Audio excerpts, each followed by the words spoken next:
Hey guys, Level Cap here, and today in gaming there's a new rumor about Grand Theft Auto 6. Cyberpunk's devs are satisfied with its stability, Teardown got a pre-order sandbox mode, and much more.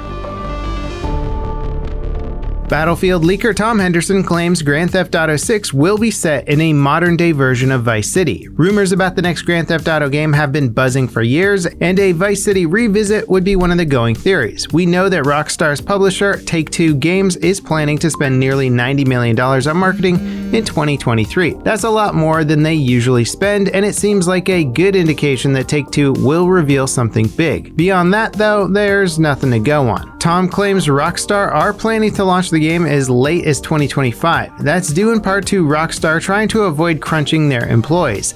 Leading up to the launch of Red Dead Redemption 2, major reports broke about Rockstar's treatment of their employees, and it was damning. In response, Rockstar promised to improve conditions at their various studios. Now, Tom also claims that the next game is going to be next-gen and PC only. That said, if the game launches in 2025, there'll be plenty of time for next-gen systems to saturate the market.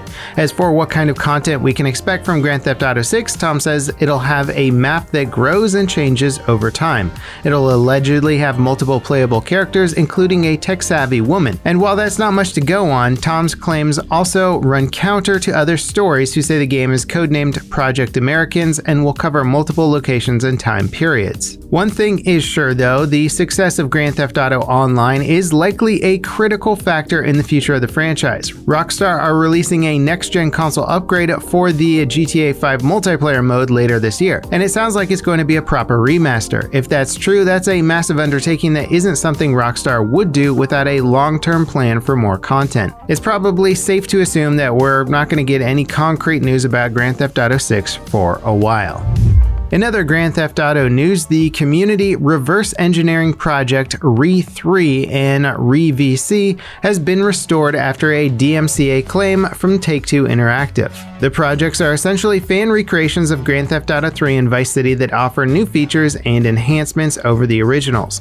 The developers filed a dispute with GitHub, who hosts the code for the projects. Take-Two failed to respond to the dispute, which means the code is back online for now. The ball is still in Take-Two's court regarding further legal action. As for why the projects were DMCA'd initially, there's all sorts of legal reasons to issue a takedown. Even if the projects don't use code from the original games, they still use the game's likeness and could earn the developers revenue. It's tough to say where the situation will end up. Hopefully it's amicable. The projects are exciting, but they're wading into dangerous waters, messing with the likes of Rockstar.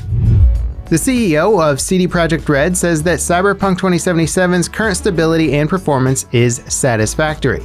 Now, of course, the quote is taken from an interview conducted in Polish and translated using Google, so it's possible that the exact meaning or language of his phrase doesn't translate perfectly. And according to the rest of the translation, he says that the team is constantly working on new patches, but that they're satisfied with the game's current level of stability. He goes on to say that the overall performance of the game is something they're happy with. In general, I wouldn't take this as a sign that the developers are abandoning optimization or bug fixes. Cyberpunk might not be the highly polished game people want it to be right now, but it's a world apart from how buggy and broken it was at launch. Call of Duty Warzone just got a new texture pack specifically for 1440p displays. This is the 5th texture pack release for the game that lets players pick which high-quality textures to download for their specific resolution. The idea is that you can save a few gigabytes of storage space, and considering that the current install size for Warzone is over 100 gigabytes, every bit counts. The Halo Master Chief Collection Season 7 update added new official mod tools to the game. Unfortunately, those tools broke existing mods. Players created dozens upon dozens of mods for the Master Chief Collection before the mod tools launched. It sounds like one of the main issues is that maps created before the tools were live need to be rebuilt with them to run correctly. Of course, one can only hope that many of these projects will be rebuilt using the current modding tools, as many of the projects were massive undertakings and great additions to the game. There's one that serves as an entire campaign for the Covenant in Halo Reach. Having to rebuild that from scratch would be a monumental effort. The plus side is that with the new official tools available, expect even crazier mods to start rolling out. Overwatch 2 is getting a Switch port, but don't get your hopes up for a cutting-edge experience. One of the game's developers said in a recent Reddit AMA that they're having to make compromises to the higher-end visual enhancements you see on the other platforms. The good news is that when compared to other platforms, players should expect a on-par experience regarding gameplay. Microsoft revealed Windows 11 last week as a free upgrade for Windows 10 users. Unfortunately, you won't be getting your hands on that free upgrade until next year. You'll be able to buy a copy of the new operating system when it launches later this year, but Microsoft are holding off on rolling it out as a free update until 2022. Microsoft's official Windows account says the new OS will roll out over several months, starting later this year and going into the first half of 2022.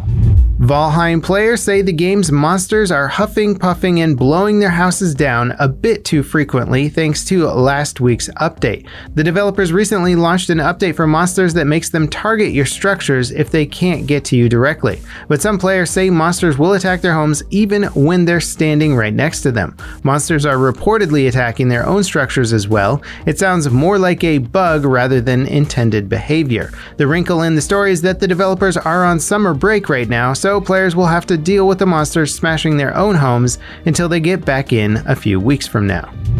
Destruction Sim Teardown has new difficulty options that unlock everything from the get-go. The game's progression system has you play through various missions and levels to unlock new gadgets and levels, but the new difficulty options include 2 toggles for a sandbox mode that unlocks all levels and tools. While the developer is worried that the update might be controversial, the response has been overwhelmingly positive.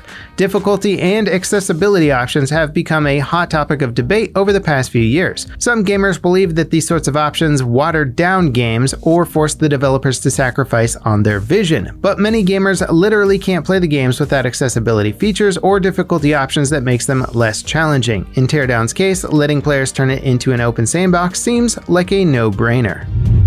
The director of Assassin's Creed Valhalla has left Ubisoft for a new position at EA Motive. Eric Baptista was one of the lead developers behind the Assassin's Creed Renaissance that started with Assassin's Creed Origins in 2017.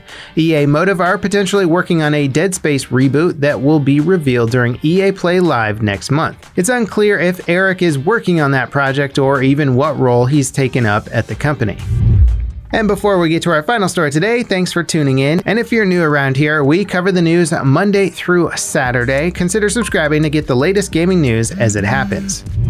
The July update for Marvel's Avengers will let you pick any hero, even if someone in your party already picked them. Players have been stuck picking unique characters to play as since launch. Apparently, this was a highly requested change by players. Avengers has struggled to regain an audience, at least on PC, thanks to technical issues with the game's launch and lack of meaningful endgame content. Its first significant patch had over 1,000 fixes in it, but that wasn't enough to win back players that quickly abandoned it. The developers plan to support the game for at least the rest of the year, hopefully for longer. And that wraps it up for today in gaming. As always, guys, thank you so much for watching, and I'll see you next time. This is Level Cap signing off.